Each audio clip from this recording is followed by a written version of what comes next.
Space Invaders was released on the Super Nintendo in 1994 and attempts to recreate the feel of the original 1978 arcade classic. The main gimmick of this release is how Taito offers a nearly perfect arcade experience, foregoing any additional sound or graphical upgrades.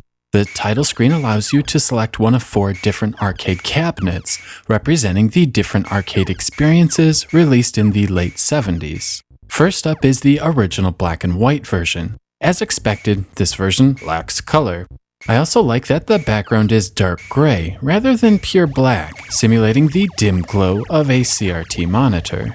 Next up is the American upright cabinet that uses a mirror to reflect the Space Invaders screen onto a colored backdrop.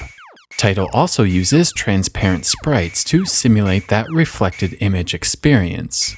The third version simulates colored cellophane over a black and white monitor, like a Vectrex, to give the game color. This is a cool touch, but in all honesty, it looks weird. Lastly, there is a full color version. The graphics seem to be pixel-perfect representations of the arcade title, and I appreciate how exact everything looks.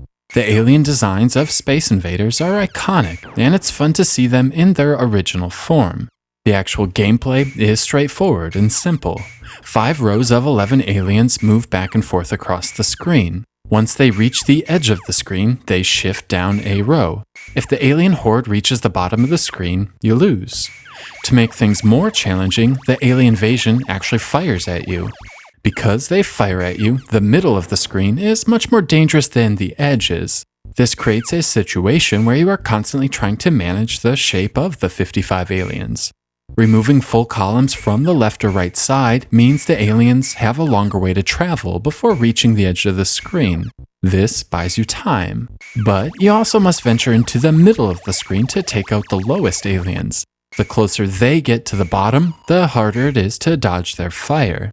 To further complicate the entire struggle are 4 bunkers. These can be used as reprieve from incoming fire, but they can also be a hindrance and prevent you from taking down aliens. The final gameplay element is you only get 1 shot at a time. If you miss, you have to wait for your laser to travel all the way up the screen before firing again. Nothing is worse than thinking you are about to shoot and then nothing happens. Another cool element is that as you pick off aliens, the remaining horde moves faster. When there are just a couple remaining, they zip by and can be very challenging to finish off. Not only do they move quicker, but the 4-note background jingle also plays quicker, creating a real sense of tension. Now, this might sound a bit silly, but in all honesty, Space Invaders stresses me out, and is one of the few games I've ever played that legitimately does so. I'm not quite sure why this is, but the way everything sort of fits together, and the way you have to quickly adjust your strategy if something goes awry, is a mentally taxing experience. It has an almost Tetris-like feel to it, if that makes sense.